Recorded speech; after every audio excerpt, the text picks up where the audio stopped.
दोस्तों human body का एक सबसे इम्पॉर्टेंट ऑर्गन है ह्यूमन हार्ट यानी हमारा दिल, जिसके बिना हम जिंदा नहीं रह सकते। जब कोई बच्चा अपनी माँ के पेट में 4 सप्ताह का हो जाता है तब से ही उसके अंदर दिल का धड़कना शुरू हो जाता है और ये लाइफ टाइम हमारे आखिरी सांस तक धड़कता रहता है। तो आइए आज की इस वीडियो में 3D एनिमेशन की मदद से जानते हैं कि हमारा दिल कैसे और क्या काम करता है।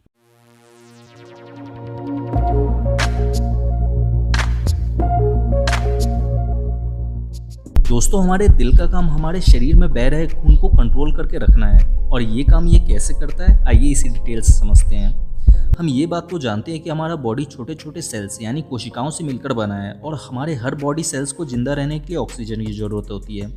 हमारे बॉडी के हर सेल्स तक ऑक्सीजन को कैरी करके पहुंचाने का काम हमारे ब्लड में मौजूद रेड ब्लड सेल्स करते हैं। रेड ब्लड सेल्स हमारे फेफड़ों से ऑक्सीजन को लेकर बॉडी के हर सेल्स तक पहुंचाते रहते हैं और उनसे कार्बन डाइऑक्साइड लेकर फेफड़ों को देते रहते हैं।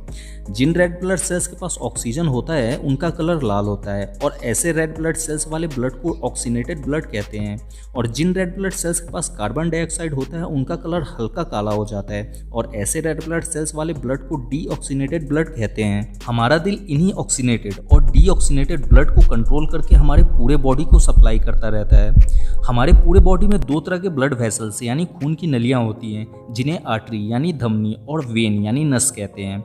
वेन पूरे बॉडी सेल से डीऑक्सीनेटेड ब्लड को दिल तक पहुंचाने का काम करता है और आर्टरी दिल से ऑक्सीनेटेड ब्लड को पूरे बॉडी सेल्स तक पहुंचाने का काम करता है। इसे हम इस तरह से भी कह सकते हैं कि वेन के माध्यम से डीऑक्सीनेटेड ब्लड की सप्लाई होती है और आर्टरीज के माध्यम से ऑक्सीनेटेड ब्लड की सप्लाई होती है।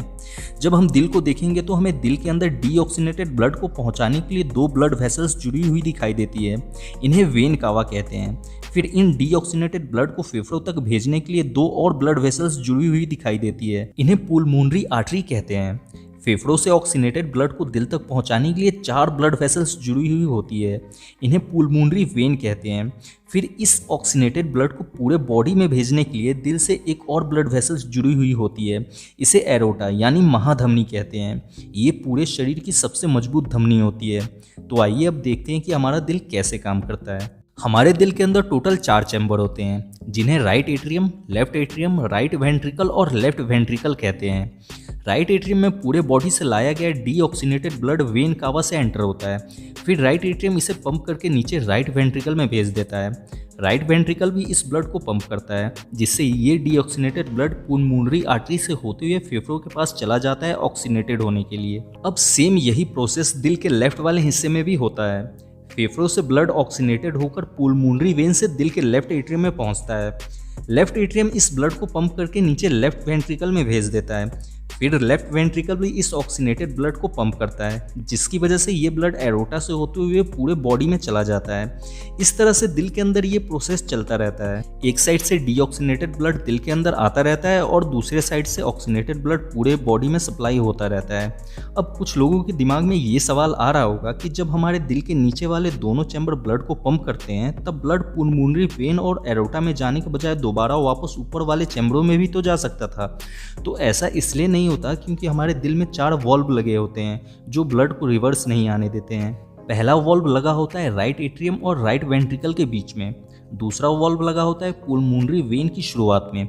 तीसरा वॉल्व लगा होता है लेफ्ट एट्रियम और लेफ्ट वेंट्रिकल के बीच में और चौथा वॉल्व लगा होता है एरोटा की शुरुआत में। अब आपके दिमाग में एक और सवाल आ रहा होगा कि हमारा दिल जिंदगी भर अपने आप कैसे धड़कता रहता है, यानी ये कैसे ऑटोमेटिक पंपिंग करता रहता है। तो आइए इसे भी जान लेते हैं। हमारे दिल के राइट एट्रियम वाले चैम्बर में एक मसल्स पाया जाता है जिसे साइनो एट्रियम नोड कहते हैं। ये sino atrium node electric current generate करता रहता है जिसकी वजह से हमारा दिल पंपिंग करता रहता है। कभी कभी किसी इंसान में यही साइनो एट्रियम नोड काम करना बंद कर देता है, तब डॉक्टर उस इंसान को जिंदा रखने के लिए दिल में एक आर्टिफिशियल करंट जनरेट करने वाला मशीन लगा देते हैं जिसे पेसमेकर कहते हैं। अब आप लोग मुझे कमेंट करके बताइए कि क्या सच में कोई दिल चुरा कर ले जा सकता है और कितने लोगों का दिल अभी तक टूट चुका है। उम्मीद है कि आपको ये वीडियो अच्छा लगा होगा। अगर आपको इसमें कुछ समझ में नहीं आया है तो आप इंस्टाग्राम पर जुड़कर अपना कोई भी सवाल मुझसे पर्सनली पूछ सकते हैं। हमारे इंस्टाग्राम चैनल का लिंक नीचे डिस्क्रिप्शन में दिया गया है। वीडियो अच्छा लगा हो तो इसे लाइक कर दें और इस वीडियो से रिलेटेड आपका कोई भी सवाल है तो आप मुझसे कमेंट में पूछ सकते हैं और ऐसे ही साइंस की 3D वीडियोज़ के लिए आप हमारे चैनल को सब्सक्राइब कर सकते हैं।